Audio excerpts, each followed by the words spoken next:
Ayan guys, so kung saan kayo magpunta sa mga ano natin mga 5-9 dyan, yung mga pumunta ka pag naalala yung mga elemedyo, diba? Hindi lang sa logbook to na sulat sa mga bond paper sinusulat din to sa plywood. Ayan o. Parang pang nag-duty kayo, siyempre kung saan saan ka nakatingin, siyempre mapansin mo din to. Yan, magbasa-basa din tayo minsan. Kailangan din natin tong i-memorize. Yan, di ba? Para hindi ito mabura sa ating isipan.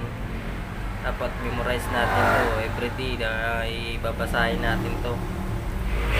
Di ba dyan, natin maintindihan yung mga kasi taglist tayo. So, kailangan natin pa rin na magano tayo sa trabaho natin. Diba? Mas ano tayo sa trabaho.